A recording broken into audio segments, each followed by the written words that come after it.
All right. I think I'm going to get going here. I don't think anybody else is coming in, and I'm going to try and keep. I'm not used to having to hold a mic here, so bear with me a little till I get used to it. Thanks for coming. My name is Mike Long. I'm with McFarland Johnson. In the interests of full disclosure, I'm also a Goffstown resident. I live right up the hill here on Mountain Base Road. Carl Quirem is the Public Works Director. He's here as well. And Megan is here somewhere. Megan Terrio is a town engineer. And I have Brian Colburn is with me, and Scott Giletto is here as well. And we got a little presentation that I'm going to run through. And what I'd ask of you is to just hold questions till the end. I'm going to be talking about two different locations, which is a little bit difficult. And I'm going to talk about Pleasant Street first, and then go on to High and Elm Street. So I know I'm hoping this will take me like a half an hour because I'm going to buzz through pretty quick. But, so if you have paper or something, just write down your questions.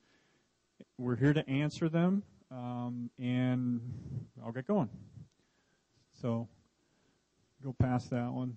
And here's the agenda for tonight. We're going to do a project overview. I'll do a little bit of background and, what we're doing here, how we got to this point. Talk about the purpose and need, some of the cultural, natural resources, which aren't a lot on this project except for historical. And then talk a little bit about traffic and the alternatives, which is what you see up here.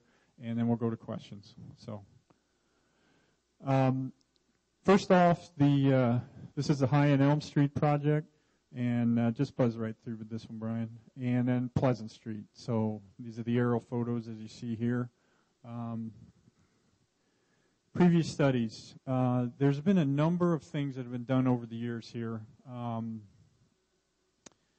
Way back in the 70s, people started looking at High and Elm Street. Pleasant Street, not so much until a little bit later, but High and Elm Street especially had some studies done. There was even a bypass option considered. New Hampshire DOT did that a long time ago. That was kind of thrown out. The two alternatives that you see over here in yellow, those were actually dug out of the New Hampshire DOT archives. Back in 1998, the town actually asked them to look at a couple of options, see what they could do here at High and Elm Street. And I'll talk about those a little bit more as we go on. There was a corridor management plan 2003. Pleasant Street traffic study, that's what our firm did. We did that as part of a study to look at Wallace Road and Pleasant Street. And that's where we ended up with the Wallace Road roundabout.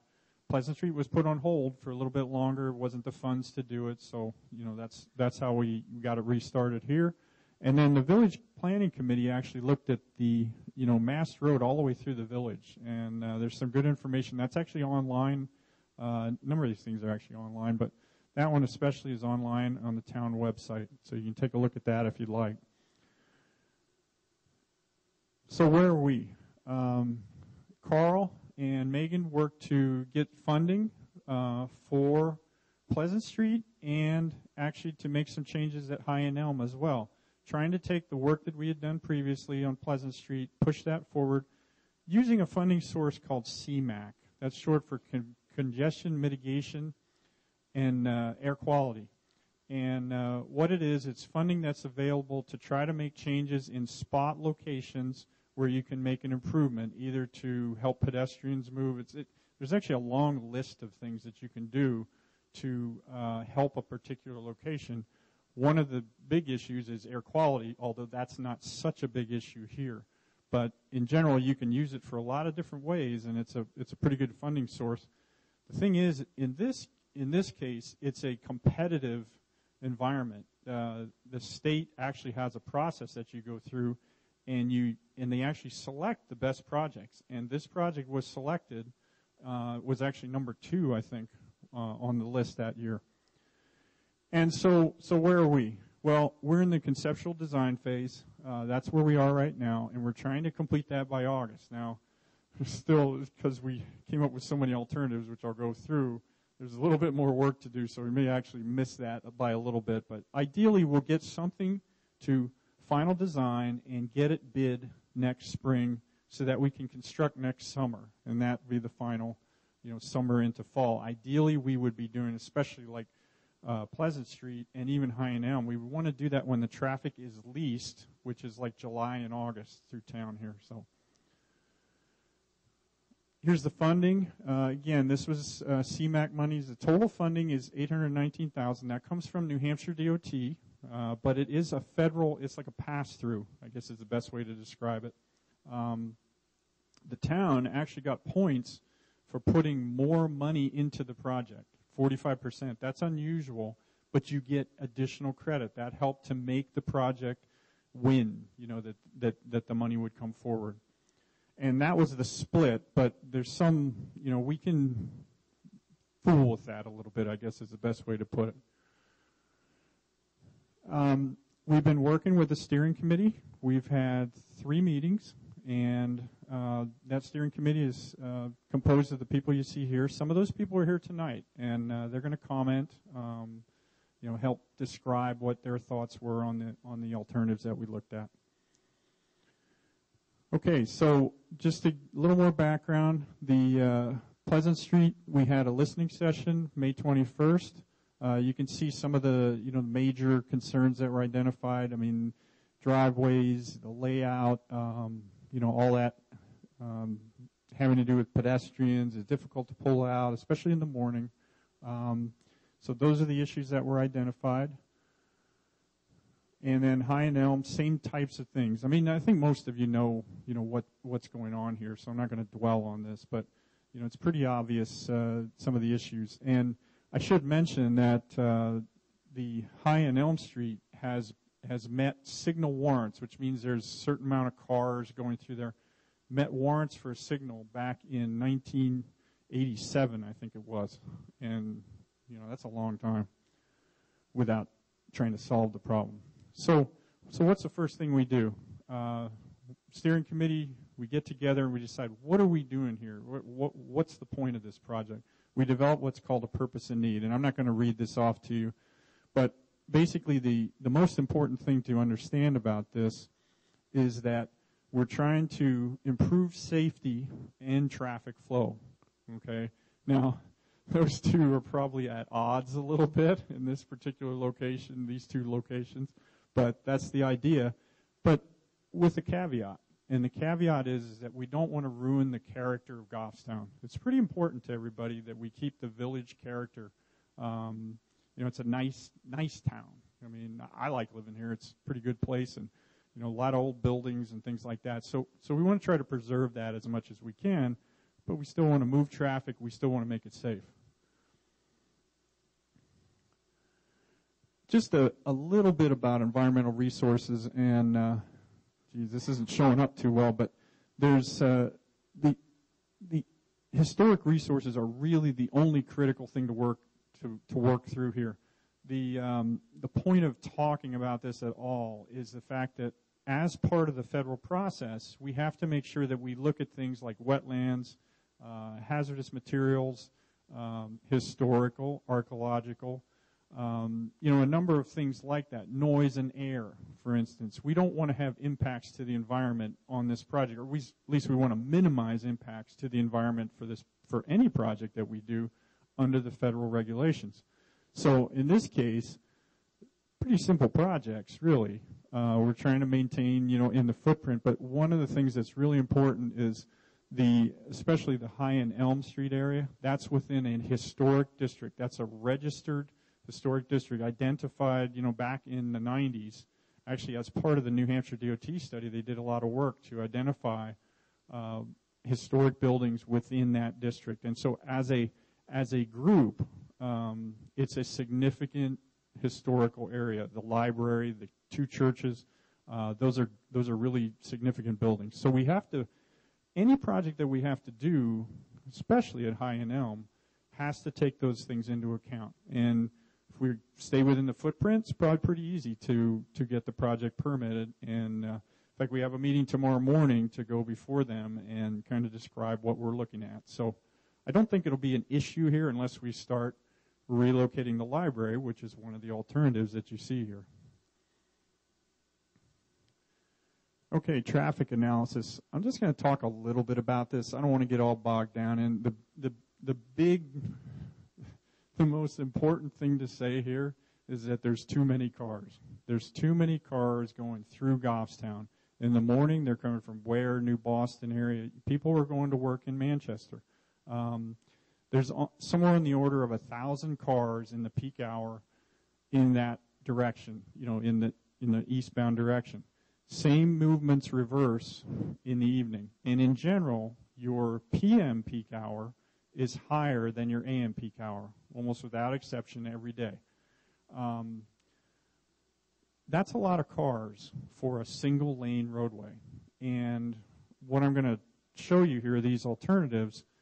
None of these alternatives can really handle that traffic at these spot locations, okay?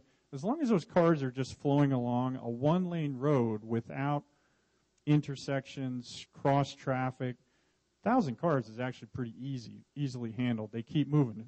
They'll be in platoons. You'll have, one guy will be holding things up, and you'll move maybe a little slower, but the traffic will keep moving. It's once you get cross traffic getting into the situation like you have at Wallace Road. We created the roundabout there. And the roundabout works pretty well, especially in off-peak hours, but you do get a fairly long queue in the morning, people coming from the east going to Manchester. The queue is actually about half of what it was, though, before the roundabout went in. And now you're getting a queue from the people coming from Manchester, so they're getting slowed up because people coming into the roundabout now have a way to get into traffic. They don't have to just sit at a stop sign and wait. So they're taking, as I like to say, they're taking green time away from the folks that are coming from Manchester. So they're going to queue up a little bit coming from Manchester. So we've introduced that. It's kind of an indication of what's going on. We've introduced a traffic control device. A roundabout could have been a signal. Chose to do a roundabout, and that makes things more difficult for the through traffic. So that's what you're going to see when I talk about all the alternatives here. What's happened is anything we can do here, short of putting in two through lanes in each direction, isn't going to work optimally. It's still going to be a problem, and it's going to force people to queue up. Fairly long queues is what we've been calculating. So bottom line is we don't have, and as I go forward I'll show you that, but we don't have a perfect solution here.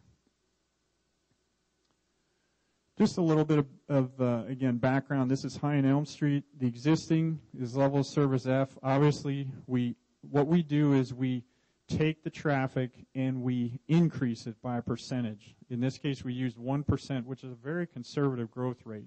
We were seeing growth rates much higher than that for the years up to about 2005, 2006.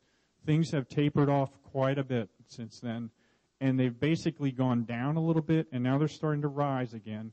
But we're basically in the same place we were probably about 5 years ago. Call it from the economy, whatever. Everybody likes to blame the economy. Not sure exactly what the reason is, but the situation is traffic numbers have stagnated a little bit. Actually gone down slightly from what we had back when we did the original study in 2006. So, crashes. High and Elm Street, it's a little bit difficult to determine how many crashes are in these two particular locations. The police have a program that they use. It's only as good as the data in. Basically what we were seeing is in the area of High and Elm Street, and it could be somebody pulling out of the bank, somebody coming out of one of the other driveways. Could have been an accident there. It's not necessarily true that 28 crashes happened at High or Elm Street, but it's generally in that vicinity. 28 crashes in the last 5 years. There was only one pedestrian incident. They actually didn't note if that pedestrian was injured or not. I assumed that they might have been, but there was a pedestrian incident. But there was actually only one injury crash noted in the data. So even though it's a tough situation, and I drive through there every day because I work in Concord, we're not really identifying a lot of crashes there. Go on to the other one, Brian.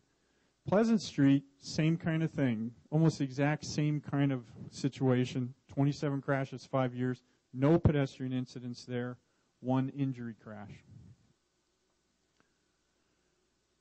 So, what are the alternatives? And maybe I'll just back up a minute here. Pleasant Street, one of the things that we looked at as a committee, the committee, as we started to go into it a little more, they started identifying some other things, and it actually came up in the listening session as well. We weren't just looking at Pleasant. We actually took maybe some time, I guess, to look at Union a little bit, East and West Union, especially the crosswalk that's located across Mast Road. And we also had some talk about Mountain Road. Now, what we tried to do, though, our task was to focus on Pleasant Street, but you'll see on some of these alternatives that they actually try to address the issues a little bit at Union Street especially. The first alternative here is a traffic signal. Pretty basic layout, left turn in the northbound, a right turn in the southbound, and basically keeping one lane off of Pleasant Street. This works, well, I shouldn't say it works. It addresses the issues, it gets people out of Pleasant Street, but it takes time away from the through traffic, and that's a problem. We get some long queues. And hopefully you've taken a look at the board here. I should back up for a second.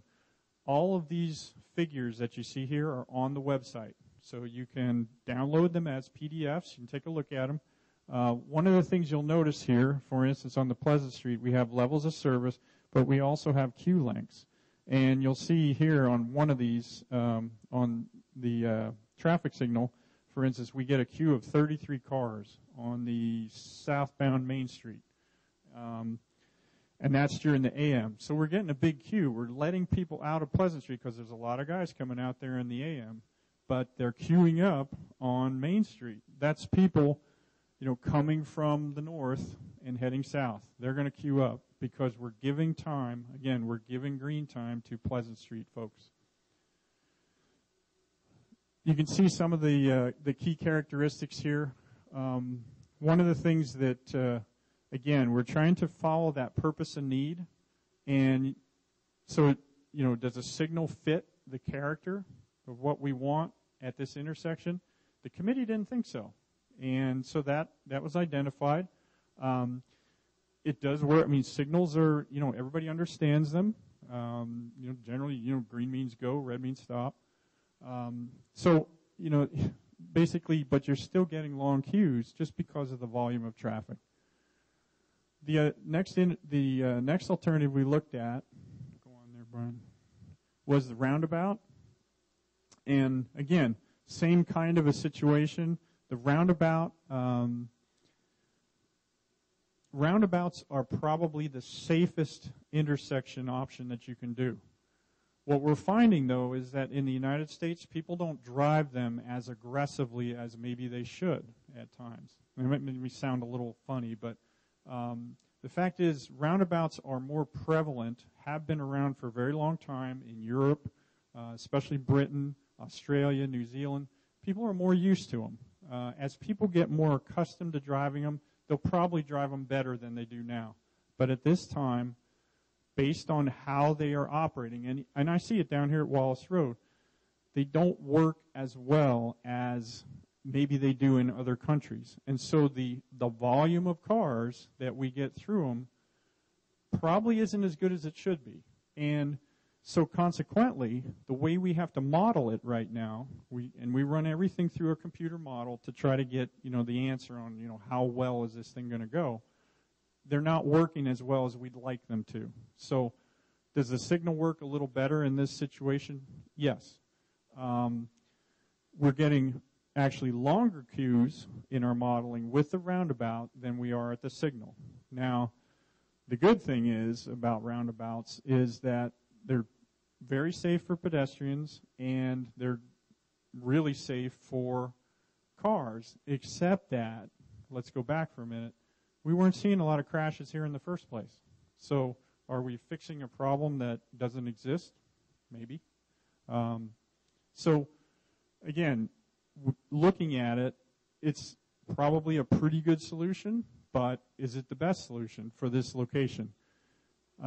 Just go to the key characteristics here.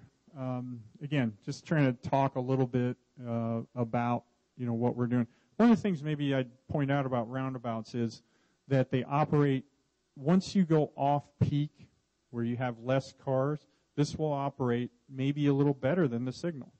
The signal will always be on. It'll stop you when you just come out and there's nobody around, and whereas a roundabout you can go. The other thing is about a roundabout versus a signal. Maintenance costs are less for the roundabout. You got to pay to operate the signal day after day. The other thing is during a power failure, the roundabout will continue to operate. Now, maybe I'll just back up a little bit. The fire chief, isn't that crazy about roundabouts, because when he has to go to a call, a traffic signal allows him to use his preempt, it's called a preempt button, allows him to make the signal go the way he's going. So he feels like he can get through them a little quicker than with a roundabout. So there's pluses and minuses. So having said all that, we're still getting awfully long queues when we do the modeling. So that caused us to look at the third option, which is basically a modification of the existing intersection. What we did was we looked at some of the issues, which we have the issues map right here. One of the issues was, people going to the wrong side. They're coming from the north and they get on the wrong side of the island. They make turns around the center island there in kind of strange ways. And so what we've tried to do is we've tried to channelize things a little better. We would, you can see we've expanded, the size of the islands. It kind of looks like a roundabout, but it wouldn't operate like a roundabout. We would keep traffic moving on the through movements on Mast Road. So it's not going to help as much with people coming out of Pleasant Street, but it will channelize people a little better. We're hopeful that it would slow them down. And maybe just to cut to the chase, this is the alternative that the committee felt was the best way to go. And it's kind of it's a compromise solution. There's no doubt about it, but it keeps traffic moving on Mast Road, but it also incorporates some of the elements of a roundabout, albeit we're not using the yield on entry, which is consistent with a roundabout. We're still going to maintain, you'll pull into that center and then you basically stop to cross the other direction of traffic. So bottom line is we can do some things with this that are similar to a roundabout, but we also keep the traffic moving as well. One of the other things we've done, though, is we've shown the crosswalk. We would hopefully get rid of the crosswalk at Union across Mast Road, and we would move it over. And it could be there, it could be moved up a little bit. It's almost like a mid-block, but it'd definitely be safer, we feel, because it's getting it away from the sight distance issue that you have coming up around the corner. It's hard to see someone in the crosswalk there. So if we move the crosswalk back, we'll sign it a little better. It also makes you cross just one direction of traffic at a time. So we felt that was kind of a compromise solution, but we feel like maybe that makes it safer than it is, a lot safer. So again, maybe go to the next slide there, Brian.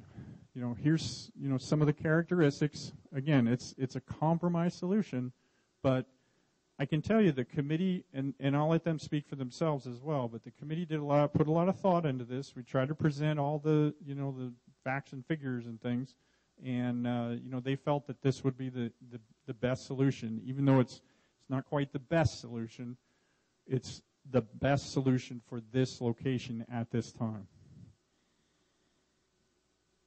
And again, this is the summary. I'm going to actually put this presentation on the website as well, so you'll be able to see that too. But again, this is a figure that's on the website, and I'll actually have the website on there. So at the end. All right, let's move on to the next one. And sorry. Oh, yeah, sure, I can do that. The prices are traffic signal. We got 450,000, which means the town share is about 222. The roundabout is I don't have my glasses on. 490, and the with 243 is the town share, and then 230 is the no build, and we're probably going to stop calling it the no build because there is build there. We'll just say modification to the existing or something like that. No build is kind of a term that we use. We're trying to make minor modifications. This has turned into more than a minor modification, I should say.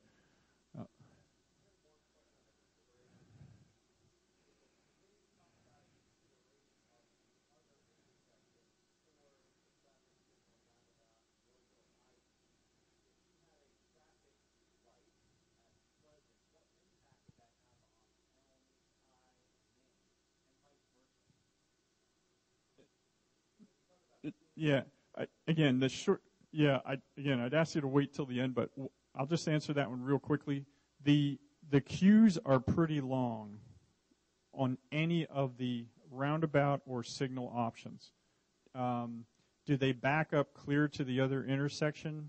Probably not for the signal at Pleasant, but between the two of them, there's some distance, but it's going to back up. For instance, Pleasant Street, my sense is that distance takes you across the bridge. Yeah. I mean, there's definitely some long queues. Yeah. All right. Let's keep moving, Brian. Okay, so what do we have for options here? We have a number of options. These are all the ones for High and Elm Street. Basically, you're going to see, I'll start off with this one, which is basically just to install a traffic signal at the existing location. Now, what we would do is it'd basically be one signal that would control both High and Elm Street. It would have like 3 phases, and what it would do is it would allow, because of the convoluted nature of this thing and how far apart the intersections are, it would have to run, basically you'd let people out of Elm Street, let people out of High Street, and then let people go on North Mast and Main. That's a pretty simplistic statement about it, but the bottom line is it'd be a pretty long cycle to get everything to work, at least in some way, shape, or form. So it's a little bit difficult to model. What we've shown is this is actually the traffic calming option. I haven't tried to draw up a different option for this because basically all we're doing is we're saying, okay, we're going to leave this, basically the lane configurations pretty much the way they are now. You'll see these other 2 New Hampshire DOT ones. I'll talk about those. They do some different things there, and we were able to look at what they did in the past, and it's somewhat different. But basically, we're just taking this and running it the way it is. Go to the characteristics for that. What it does is if you have the signals in there, you're going to be able to control. You can put a pedestrian phase in. Now, you could stop all traffic. Over in Manchester, for instance, if you're on Elm Street, some of the pedestrian phases are, you just stop. Everybody stops. All traffic stops, and you walk. And you could do something like that here. But if somebody pushes a button, if you're running it that way during the peak hour, it's gonna really slow people down. I mean, you're going to get some really long queues with that.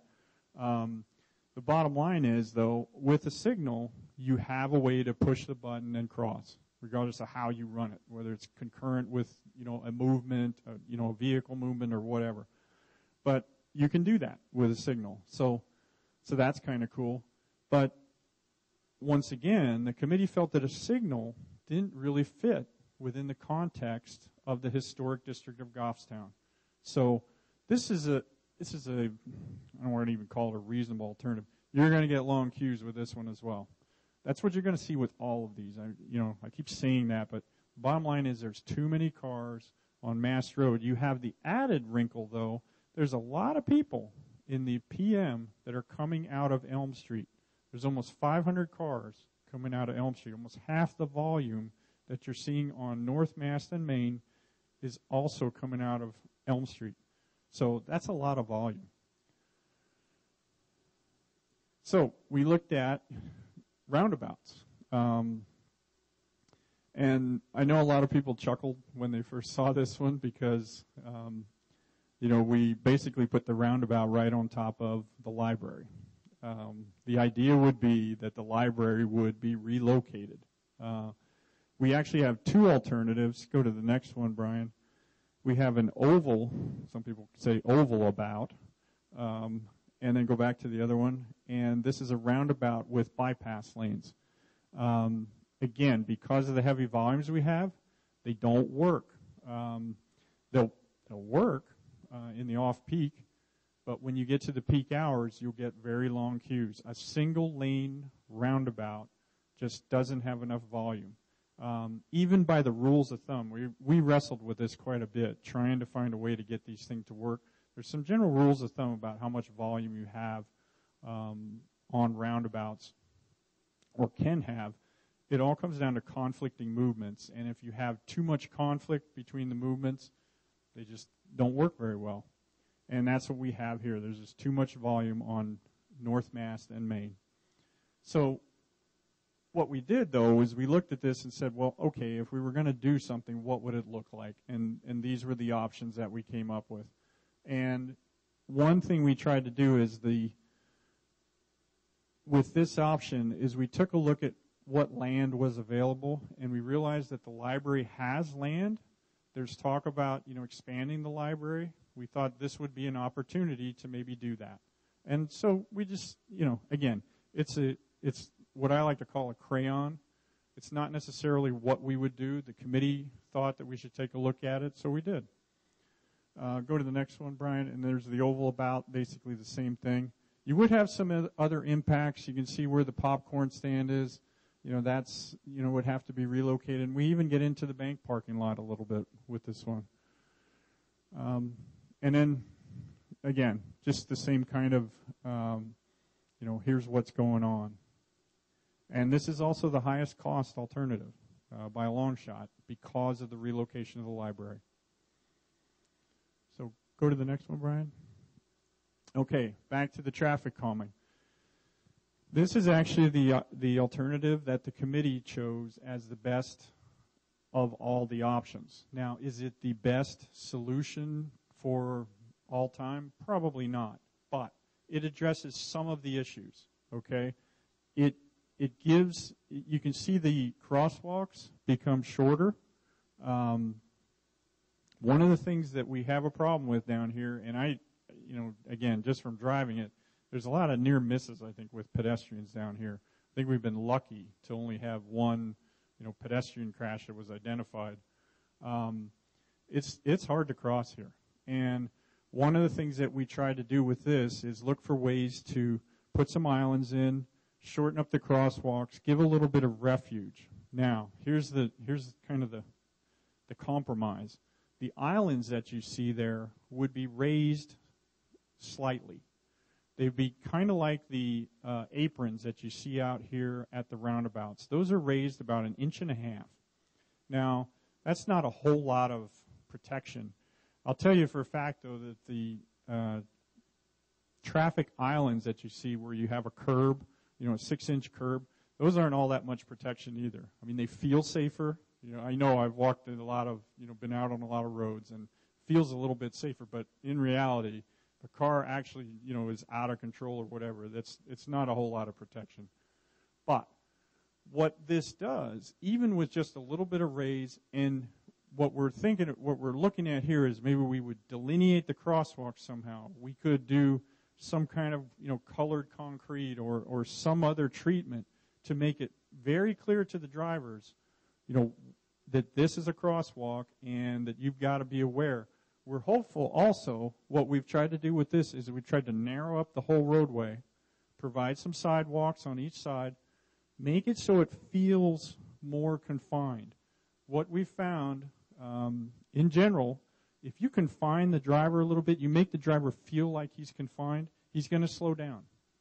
You've also got the deflection of the curve through here. That makes a difference as well. What we see, if you go out here and observe for a while, and I'm sure many of you have, especially people coming from the west, they're in quite a hurry coming into town. Once they get to the curve, they tend to slow down a little bit. Some less than others, for sure. But in general, if we can make it so that they feel more confined, put some stuff in the median, some things like that, we can, slow people down, we hope. Again, this is a compromise solution, and maybe not the entire solution for, the rest of time. But at least at this point, we can do this relatively cheaply, but we can also make a difference, I think, with, especially for pedestrian safety. Would this operate really any differently than it does now? Not a whole lot. Now, the other thing I should mention, though, is why wouldn't we just do a raised island? Put the 6-inch island in. And the reason is because of truck traffic. There's a number of trucks that want to make the movements. The worst movement is obviously to go from, 114 up to 13. There's not a lot of trucks doing that, but we still have to provide provision for it. Those are state routes. We need to have that ability for a large truck to make that turn.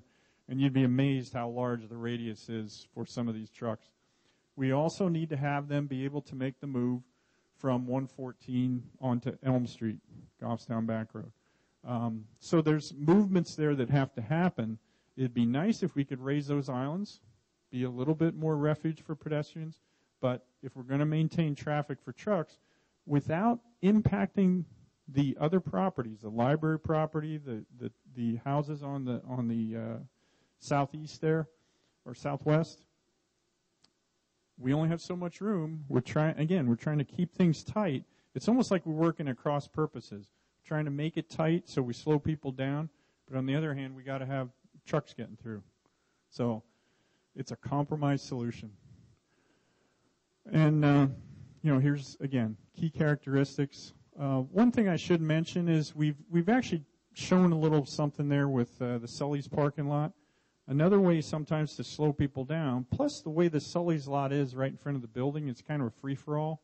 There's no place there for the sidewalk. It really isn't any sidewalk. It's just people pulling in, coming out. What we've tried to do is redefine their lot a little better and provide some parking. Now you say, well, geez, I wouldn't want to back out of those parking spaces.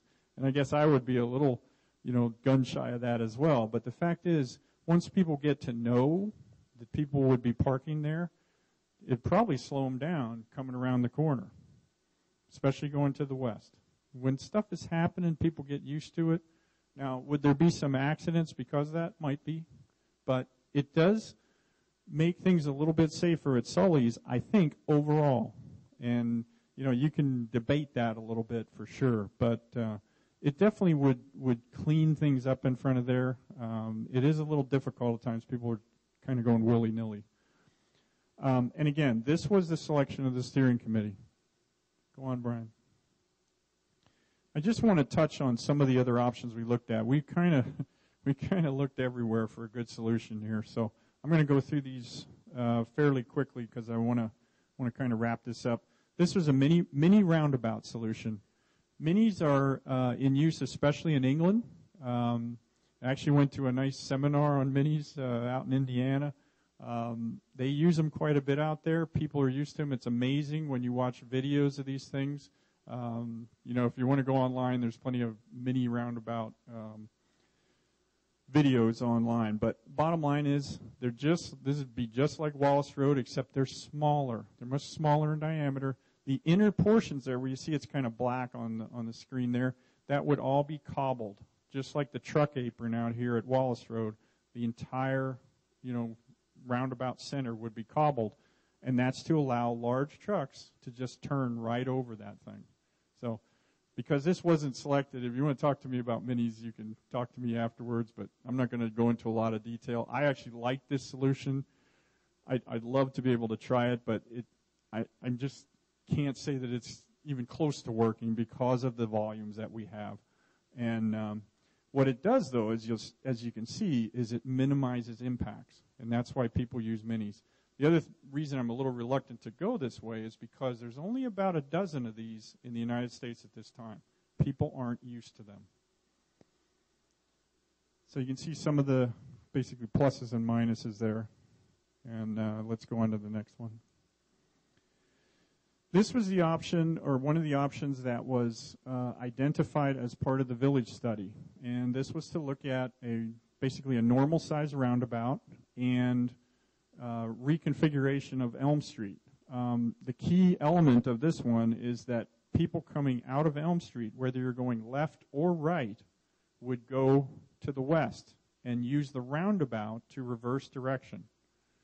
Basically, this has the same issues as all the other options in that it can't handle the traffic. There's too much. But it's not a bad solution in terms of the footprint. There'd be a little impact to the bank, possibly a little bit to the library, and it definitely makes us relocate the popcorn stand. So it's not a horrible solution in terms of the footprint, but again, it has the same issue where it doesn't really handle the traffic the way it needs, the way we'd like it to, just because it's too much. And again, you can see what it is. One thing I should mention is the roundabouts actually fit the village character.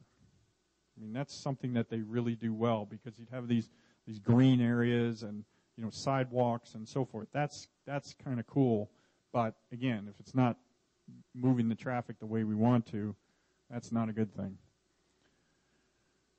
Okay, and I'll just touch briefly on these. Again, 1998, the DOT was asked by the town to come in and look at High and Elm Street. They did counts.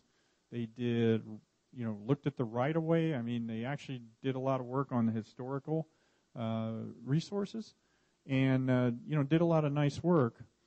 And what they came up with is these two solutions. This was called the 3-lane solution. And you can see there's a left turn lane, coming from the west and to both High and Elm Street. This would be signalized. It worked reasonably well with the existing traffic, but it had impacts to parking.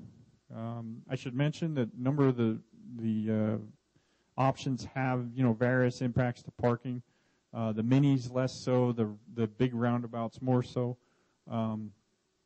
These two options for the DOT, the 3- and 4-lane options, this one impacts traffic or impacts parking a lot.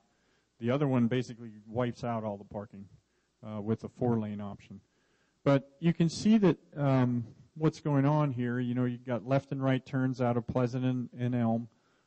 Again, it worked reasonably well with the existing traffic, but once you start growing the traffic, it doesn't work very well anymore.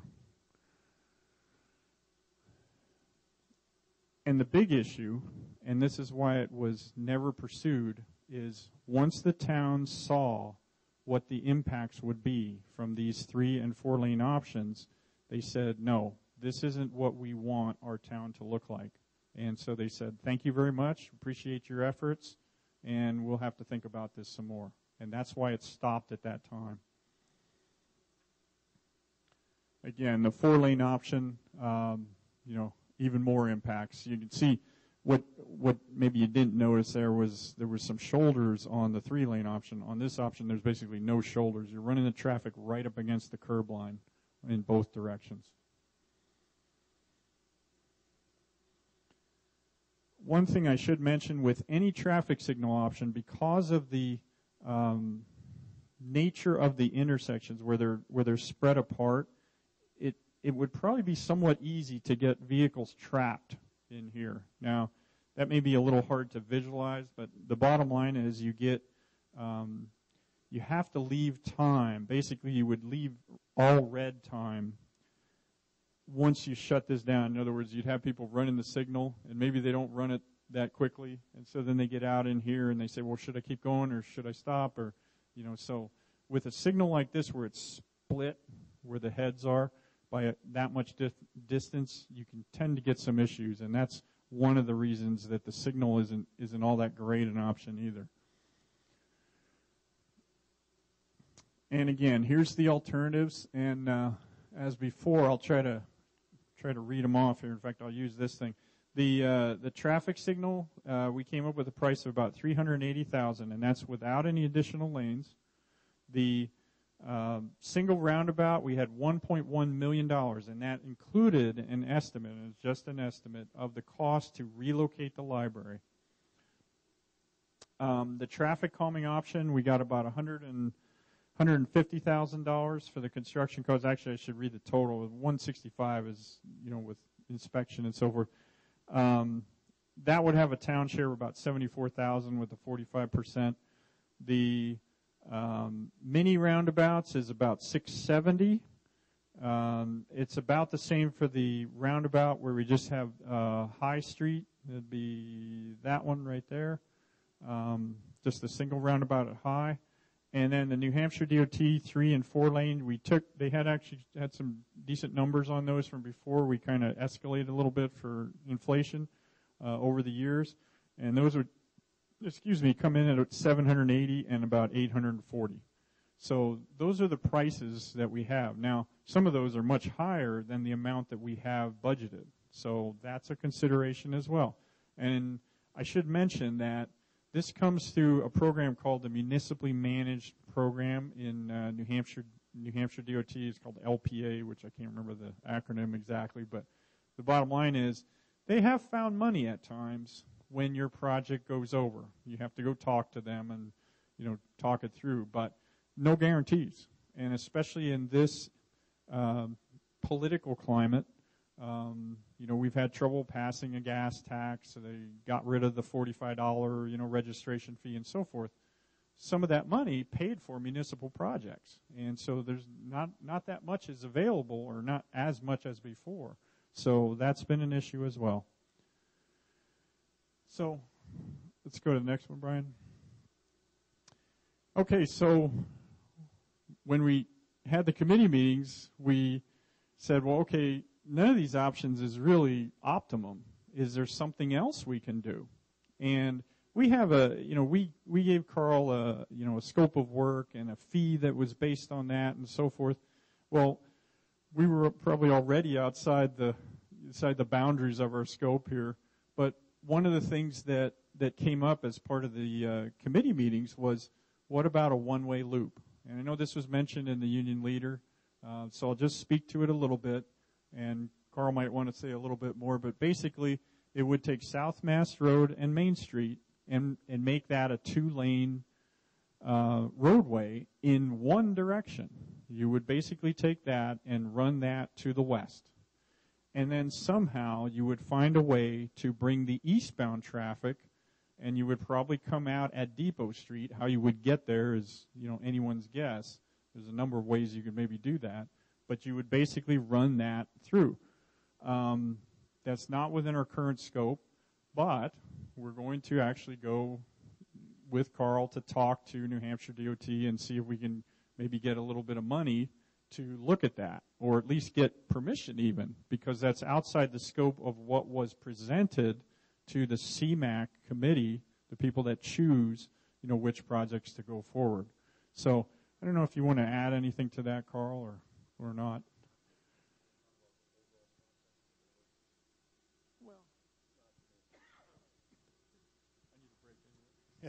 As Mike mentioned, I did have a conversation with DOT about expanding the scope. And unfortunately, with summer vacations, it's been difficult to get all the people that need to be involved in that discussion in a room at the same time. But what the thought was, and what we approached DOT, given everything Mike just talked about, probably the preferred solution, if we had to make a choice to solve the problem, is talk seriously about move the library, which is the most expensive option that we're looking at. The rough calculations that McFarland Johnson did to look at the one-way loop had promise. We didn't have enough detailed information to really assess it, but it had promise. So the discussion with DOT, and by the way, DOT is the meat in the sandwich. We go talk to DOT, but really it's federal highway. Any changes to anything that we're doing has to be ultimately approved by federal highway. So there's a process we have to follow. So we are going to go up and make our pitch. They'll see everything that we just laid out here. and basically we're going to ask them to expand our scope of design consideration and options consideration to let us kind of take a look at this one-way loop, and then we can make a definite decision on what the best alternative is. So that's yet to be determined. Our meeting will be the end of next week to just sit down and talk to them about whether or not we can get the scope expanded. It'd be nice if we could have the answer tonight, but we don't. Okay, thanks, Carl.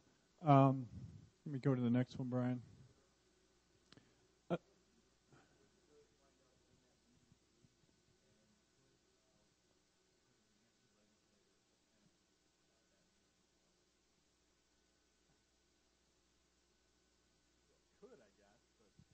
I mean, you could, but I think that's a bit premature in my own, at least in my opinion. I would say, we work with DOT all the time, and a lot of times you have, I guess I'll use the word spitballing just to say, hey, what can be done, what can we do, and so forth and so on. Once you see what the options are, then I would say, yeah, then that's something where a legislator or somebody could weigh in and say, hey, this is something that would be good, or at this point I think we're still trying to figure out, well, what's possible even. Carl's had a preliminary discussion with Bob Hudson, who's our liaison with New Hampshire DOT. So I think it's a discussion that could be. I'm not saying you can't, but it's one of those things where you try to just see what's available. What could be done. Hold on just one second. I'm almost to the end here. These are the next steps. Gather comments from tonight's meeting. Once we kind of got a little bit of a wrinkle here because, maybe we're going to expand the scope, maybe not. We'll have to see how that goes. But then what would happen is once we get figured out where we are, then it's up to the select board. The final decision is the select board would make the decision on what are the options and how and where we go forward. These are what I would call crayon drawings. Once we get the decision from the select board on which is the preferred alternative, then we would go to final design, and then we would try to work out some of the details of these options. And once to get to final design, we have to submit a design report to New Hampshire DOT. That's not a really hard thing to do. You put together the information you have, put together your conceptual drawings, and you say, okay, here's what we got, and you go forward and you present that to them, and then you begin final design, and then the idea would be that we would develop final construction drawings so that something, whatever is agreed to, would be constructed next summer. Ideally, July, August time frame is when, the real guts of the work would occur, so you're doing it when there's less traffic. July and August are definitely a slowdown in traffic. So that's where we're going. Go to the next one, Brian. And now it's time for you guys to talk. And, this is our contact information. Megan is who we're working for. Carl's Public Works Director, but Megan's, the one we talk to on a daily basis. That's my contact information. And then there's the website information as well. And so, like I said, all these things are on PDF on the website. So I'm going to let you run around a little bit. They've asked us to use the microphone to ask questions, and so I'm going to have Scott here run it back up to you.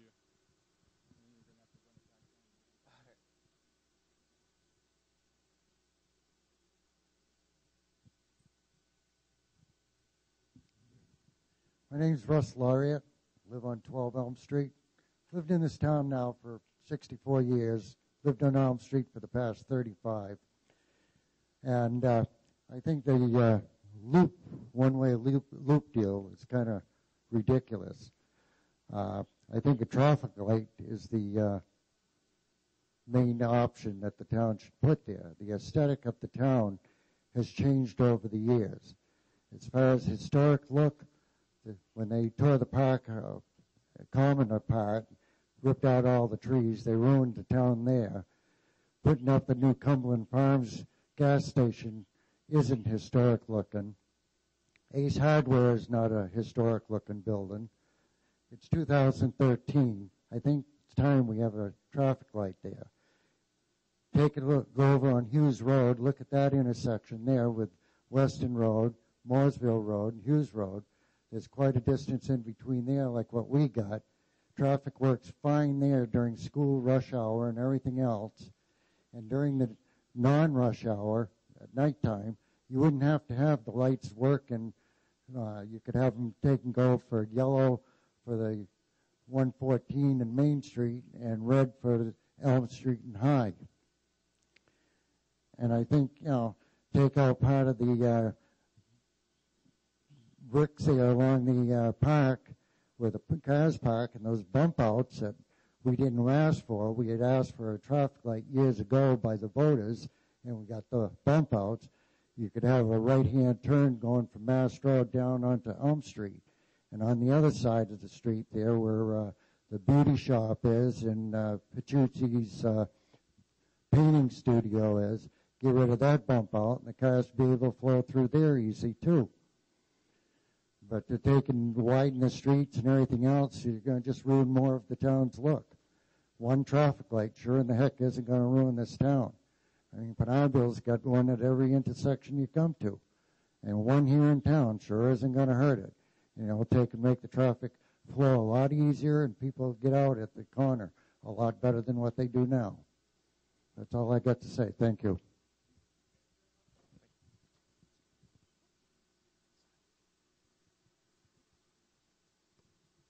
I want to say I agree with the gentleman that just spoke, because I live in Bernardville, and my street's Joffrey Street. My street's gotten very busy since Rite Aid went in and the car wash. Now I can actually get out of my street because there's a traffic light on my street. And just to make a comment, long time ago, we used to have a lot of historic value in Bernardville. Okay, we used to be farms, and that's all gone. But anyhow, the lights do work better.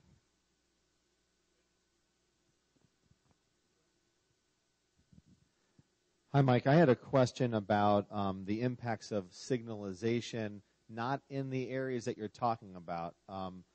What impact would it have if we signalized coming eastbound, say where the cemetery is? Because in the morning, Elm Street is a difficult left-hand turn. There's a lot of traffic there, but you're looking for breaks in traffic. And if you signalized out that direction for the people coming in, say from Ware and west of here, it would give you some of those cues to get out. And the example that I give is if you look at Tatro Drive is a great example. Sometimes you have to wait to make a left-hand turn to go to the village, but you get a break when the light changes at the Irving oil station. So that was the question that I had for the Pleasant intersection as well.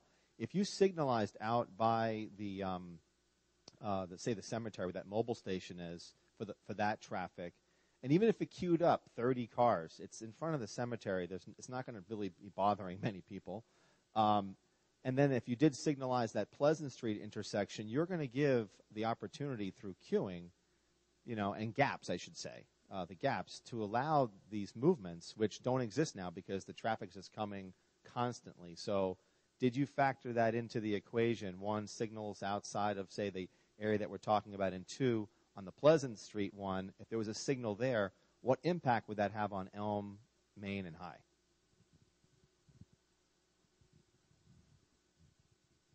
Thanks, Scott. That's a good question.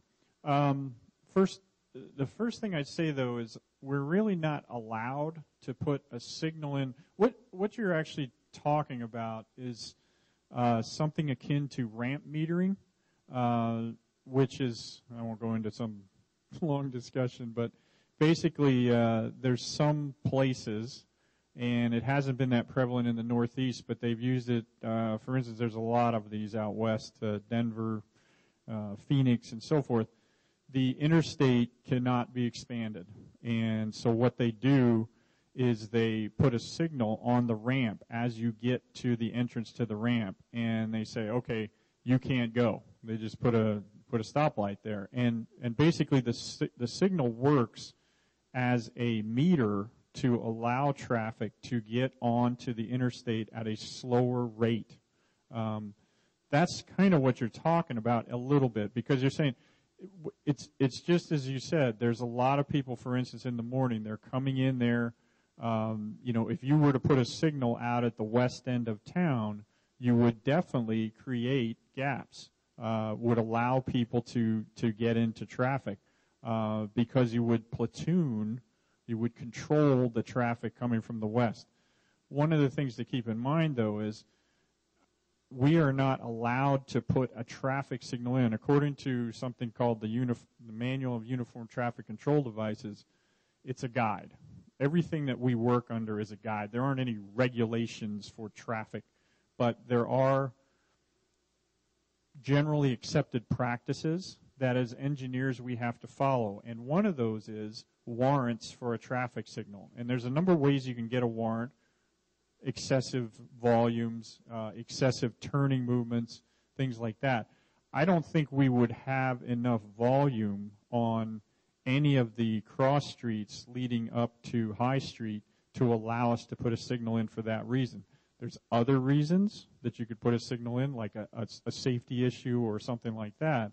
But I think in this case, it would be pretty tough for us to put something out there without having, some reason to do it.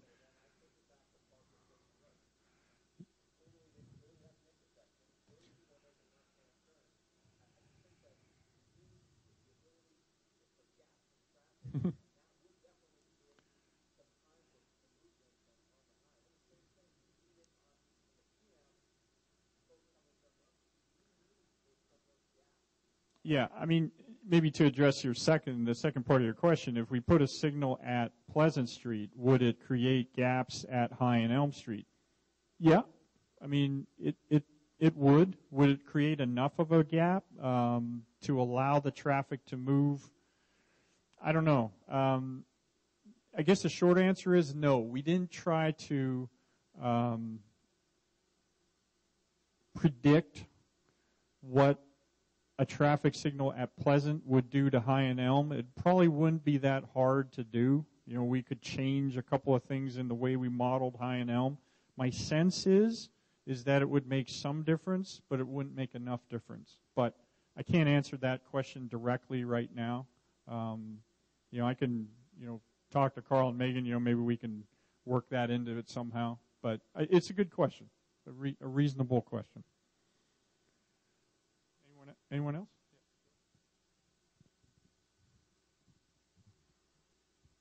Thank you, Mike, for this presentation. My name is John Heichel. I'm from Goffstown. I'm also the chair of the planning board, but I'm not speaking for the planning board in any way right now. I have been speaking to an awful lot of folks around here that go through Goffstown daily, the center, and one of the ideas, and I'm glad that it came up as to a one-way, two-lane going around through the town, leaving Mill a two-way street, the SAU, which I don't remember the name of that street, but that School Street, hey, there you go. Leave that a two-way street. Church Street, two-way. Elm, two-way. But basically, coming across the bridge would be one lane, going across the bridge, which would merge into two lanes going in the same direction, left in front of Sully's on 114, and then somewhere, maybe past the mobile station where that street comes back into Church, somewhere between Sully's and the mobile station. But I just like that one, for instance, to bring that down to Depot Street. So you would have basically maybe a slightly larger Amoskeag circle that we all drive and we all don't have any problem merging and getting to where we have to go. And basically traffic patterns we all know how to do that. So I've just drawn a little thing, and I've also taken into consideration in back of Town Hall the land that is proposed to be given to the town. I know private developers who would be very interested in, and because that land is raw land at this time, it's a great time to do something right and do something very attractive, which would make a wonderful town common in that circle, in back of Town Hall. And I know that could be very useful commercial property for shops and lights and trees and make it a real nice atmosphere inside of there. And I don't see any place on this diagram that we drew where traffic would actually be tied up. It would be right onto Elm, right onto 13, and coming off of 13 would be right onto 114 to continue around the circle. I'm sure you've thought of it, and that's why I spoke up if we'd be able to go to that meeting at DOT, because I know an awful lot of folks that have that interest. And I know moving traffic is one of the main concerns, but so is preserving the aesthetics of the Main Street area, not affecting businesses that operate in that area as well. But I think with some consideration, that's another very good possibility. The other thing is the pavement's already down on most of it. So all you would really need to do is do a light coat if you wanted to make it all look black again, or just paint. So I think it's one of the simple solutions that's reasonably priced as well. Thank you.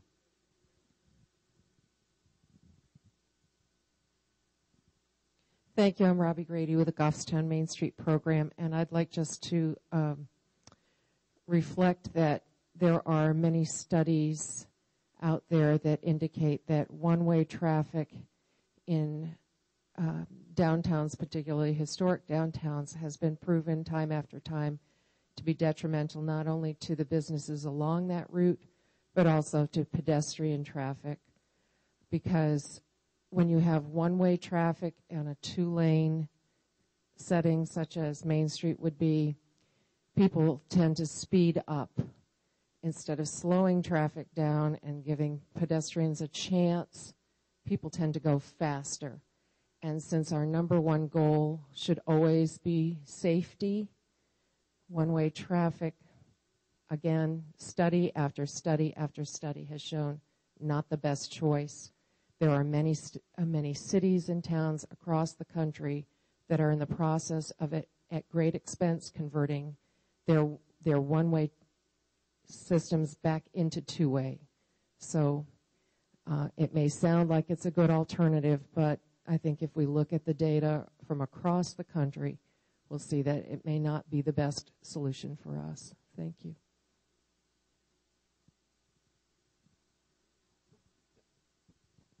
Scott Gross, I am not a paid spokesperson for Sully's, but I am here representing the Lions Club, and one of the recommendation, I believe, was the traffic calming, the one, I'm not sure which diagram it was, but it reconfigured the Sully's parking lot entrance, and that is adjacent to the Goffstown popcorn stand. I will say from being at that popcorn stand on numerous weekends, I have a lot of reservations personally about one entrance in and out. I think it could be very chaotic, and I think it actually might even slow down or create a lot of problems in front of that particular intersection. I'm just expressing my opinions. I'm sure the folks from Sully's might want to interject as well. But again, from sitting at that popcorn stand for 3 and 6 hours at a time and watching the traffic flow there, I have grave reservations about what you have planned for that.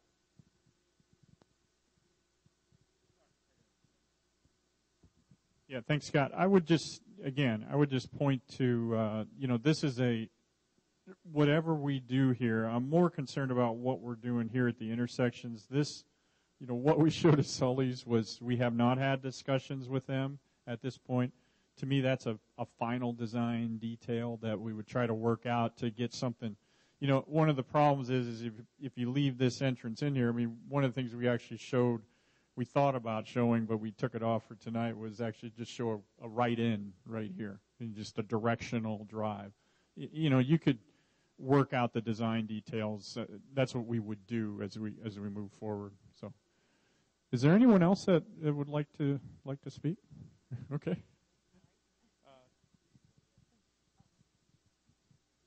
I just had a question about the proposed plan for Pleasant Street.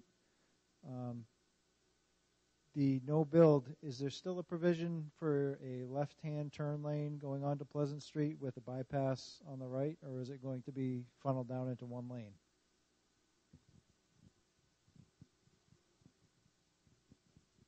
Yes, it would still have the ability to make a left turn. Again, that's a little bit of a design detail. We've thought about, that maybe you would provide put a white line in there so that you would say, okay, these guys are going. It's hard to see on this drawing because we don't have dimensions, and we did that kind of intentionally. The way we've drawn it right there is it's actually a wider one lane.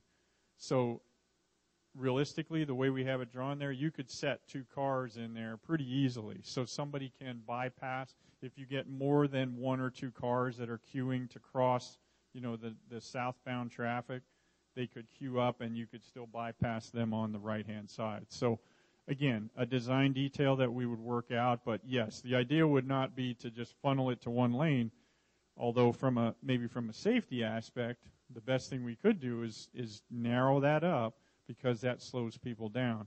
I would also say that, the lady was talking about the one way. I agree with you that you get 2 lanes, they're going in the same direction.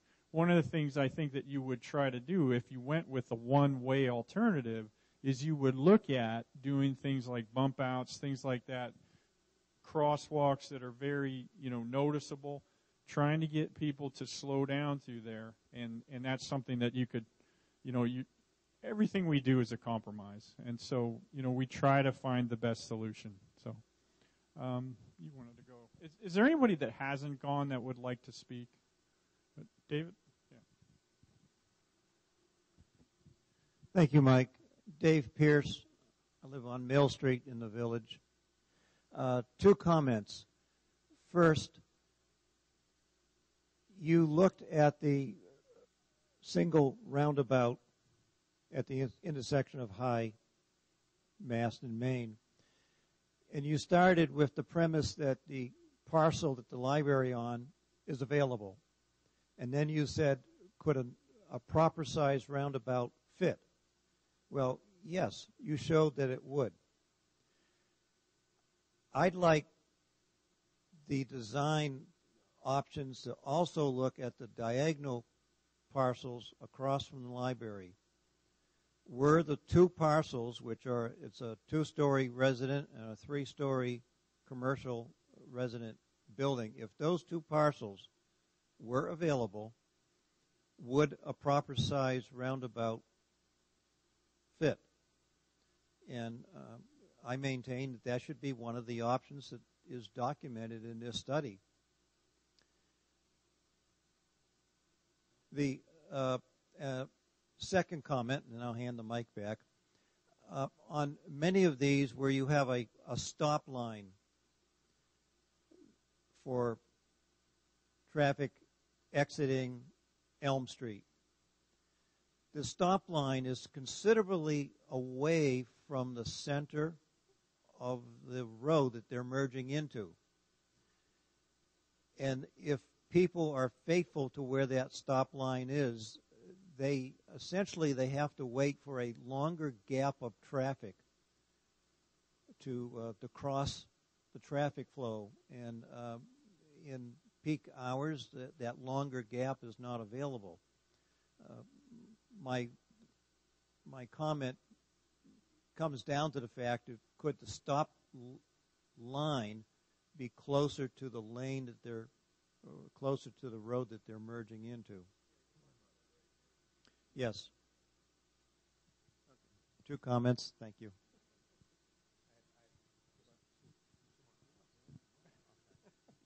This is just for the record. I've heard people say, why wasn't the common touched at all? Was that just simply it doesn't work to put anything near the common? And then the other question or comment was with regard. Let me talk about Dave's first. The one of the things that we wrestle with in terms of doing these traffic calming things and again trying to keep things tight and so forth is where do the stop bars end up? You're trying to minimize the crosswalk. If you think about what's going on out here, this crosswalk basically goes on this big old angle here, and that's why it becomes one of the reasons it becomes so long. We've shown it this way. In point of fact, the way people operate is they'll stop here and then they'll move forward and they'll go over that thing. Now, is that strictly following the laws of the road? Probably not. In essence, what would be nice is, well, roundabouts. One of the things about roundabouts is you'll notice the crosswalks are always back, and that's intentional. They're set back about 25 feet. The idea is that people come up and then they check to see if anybody's in the crosswalk, and then if there isn't, then they proceed and they yield, right here at the end of the island. In essence, I think this would operate somewhat similar, although we're not really allowed to show it that way. That's, in point of fact, I'm probably bending the rules there a little bit. You can see from back here because this is clear. There'll be some guys parked here, which can be an issue as well. Again, it's a compromise solution. Now, Scott, you were... Yeah.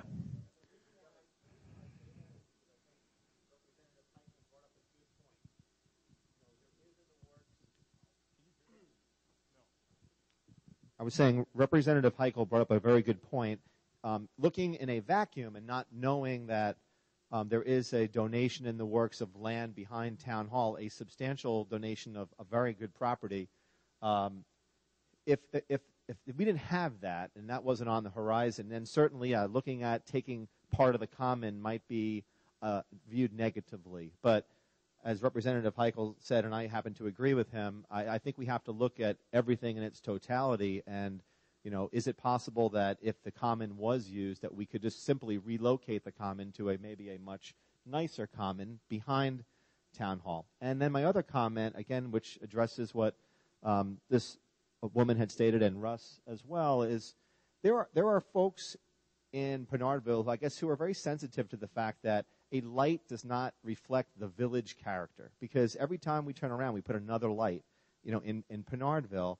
And I'd also say that I've been at meetings where I've heard that when there was a discussion about putting utilities underground, well, we have a lot of historical photos with power lines, so it's like, I think we can't have your cake and eat it too. I think if safety is very important, and if a light does make sense, then maybe that's the route that we should go. And we just shouldn't rule it out because it doesn't fit with the historical character.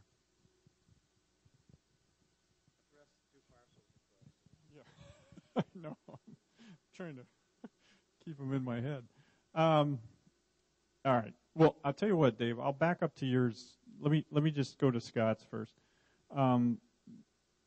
The committee never mentioned, impacting the common. So it never came up in the discussion. So I'll just say that for the record.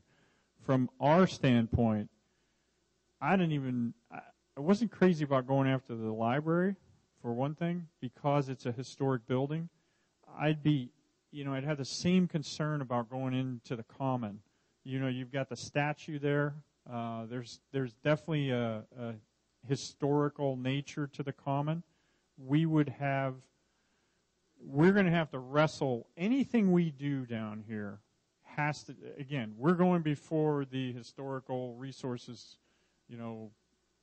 They have basically have a monthly meeting. You bring your project to this committee, which is made up of historians and things, for the state, and they evaluate what you're doing.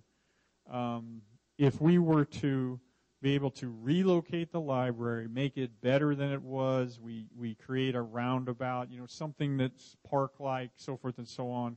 We felt like that was something that they could maybe deal with.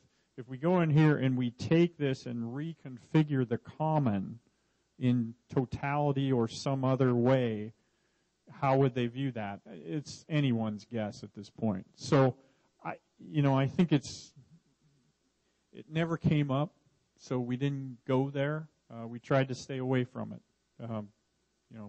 for better or for worse. Maybe I'll go back to, did that answer both of yours then? Okay. I'll go back to what Dave was asking. One of the things we tried to do here is, and probably Brian could talk about this better than I could, but we tried to look at okay, if we're going to do a roundabout, where's the best place to put it? And part of the problem in this area is the angle of the roadways and getting it to work. We took that circle and pushed it around any number of ways. And one of the things that we try to do on any project is we try to minimize impacts. Now, what does that mean? Well, you try to get the least footprint that you can get. And so we don't want to, impact anyone if we can. We did that with Wallace Road. We impacted, part of each property on each side, but we tried to minimize them. But we did push that around and made it smaller to try to stay away from, the worst impacts that we could have. In this case here, one of the other things we try to do, so you're trying to minimize impacts. Well, how do you do that? Do you put a little bit of impact on each property? Or do you say, okay, I'm just going to do a massive impact to one property, and maybe there's very small impacts to a couple others, and then I've got no impacts to these guys over here. The best place for the roundabout is probably some location where it impacts everyone there.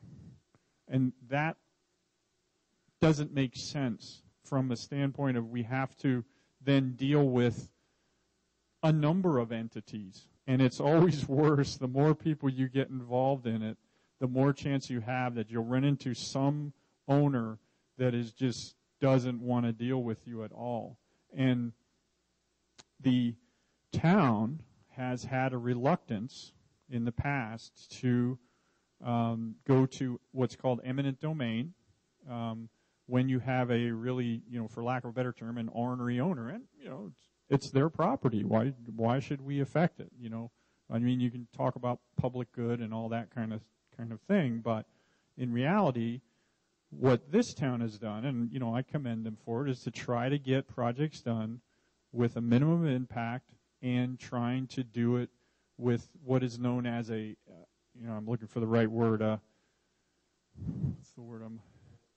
Yeah, something like that. There's actually a right-of-way term for that, a willing seller, okay? And so that's what you try to do.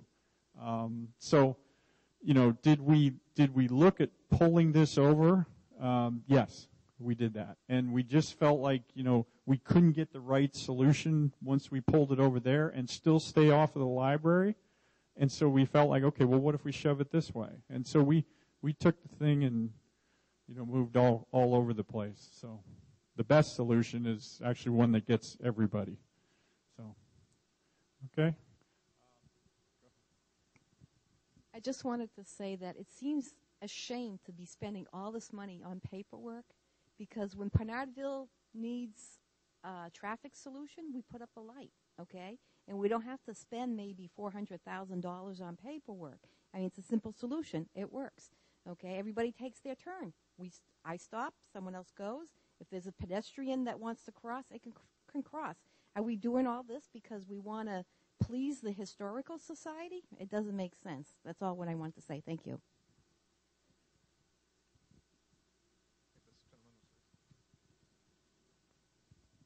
Russ Larriott again.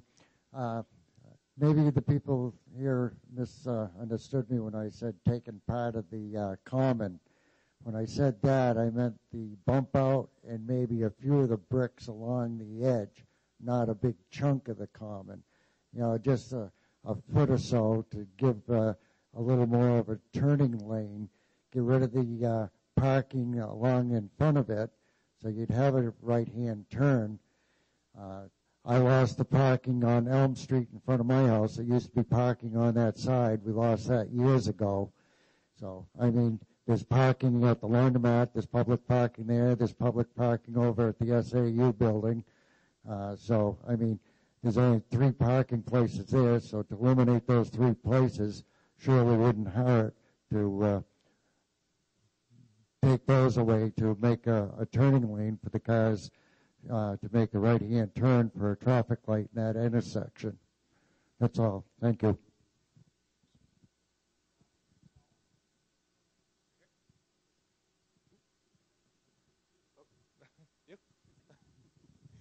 Thanks. I think, Scott, it was you who brought up the issue of does what we do at one intersection affect what happens at the other intersection? In other words, is there a cumulative effect?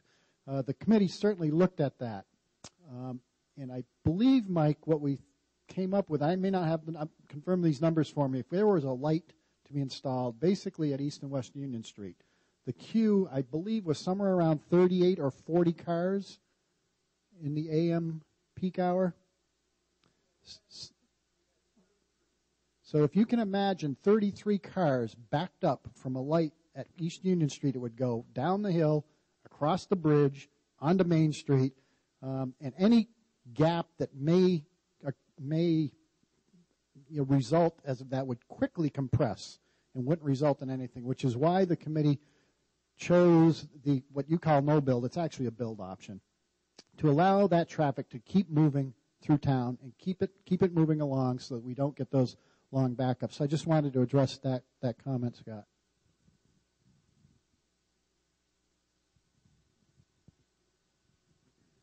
Thank you again, John Heichel again. I just might say that for what it's worth, Bangor has had a one-way loop around their downtown historic section for many years. So is Waterville. Portland, Congress Street is one way. Dover has a wonderful historical downtown with a one-way traffic pattern around it. So it does work. The other thing I want to say is I'm not against roundabouts. I don't mind them at all in the right place. But I know that once the one was built at Wallace Road, and the first or second time that I was going to it, it took me about an hour to get through it because traffic was backed up to the ball fields. It has happened a few other times. I don't go through it that often, but I know that I have been backed up in traffic. And all I can think of is when I'm going through it is that's the best solution that they came up with. It's built, and we're stuck in this traffic, and they're not. So whatever we do one time, we really should do it. Hopefully we really spend a lot of time deciding what's going to be best for this downtown traffic pattern and the preservation of the downtown itself. So thank you.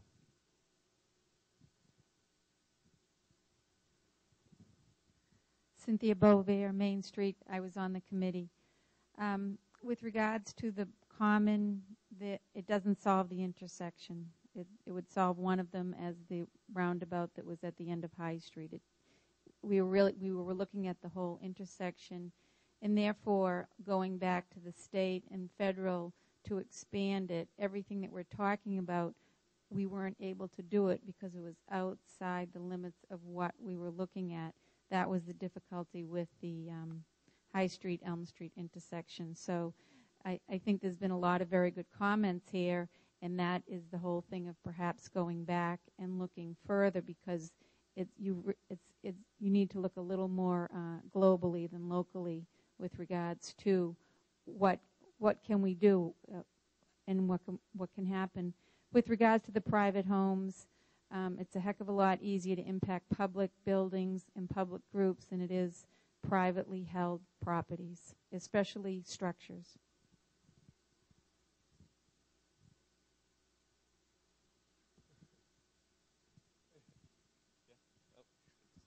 One other comment about the common, and I don't know this for sure, but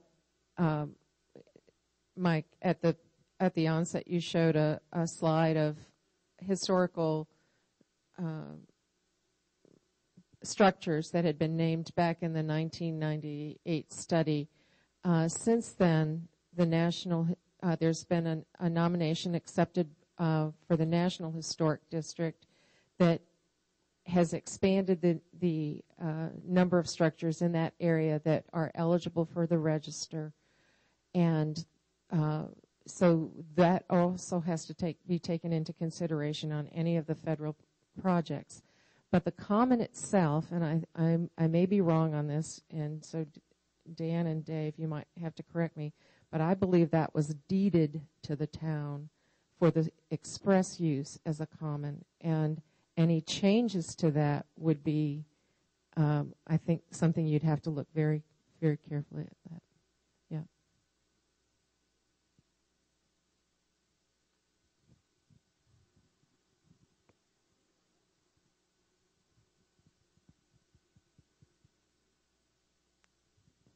Okay, well, I know it's getting a little late, and probably all getting a little tired. So I think I'll close it up. I don't know that you need or wanted to say any more. So I'd just like to say thank you to you all for coming out, and we really appreciate the input. And just again, we do have a website. I don't know if you can put that back up there, Brian. Just flick to that last slide. We'll put this presentation on the website as a PDF. Yeah, and all this stuff is there. You can take a look at it and print it out if you like as well. Tried to make the PDFs as small as possible. So, I did just want to take a minute, and I wanted to thank all the folks that have served on the steering committee, as well as the work the consultants have done, because they really did go above and beyond the scope. And what I hope everybody has gained an appreciation of, because I do have thick skin, but for years I've heard, why aren't you doing something to fix the intersection? And I hope everybody at least has an appreciation to how difficult a problem it is to solve. There are a lot of moving parts. And I guess the one thought to leave everybody with is the future does not make it any better. So if we don't deal with it today, hopefully I'll be retired, but at some point, folks will have to deal with it because the traffic's never going to get less on its own. So thank you all for coming out. I appreciate it. Everybody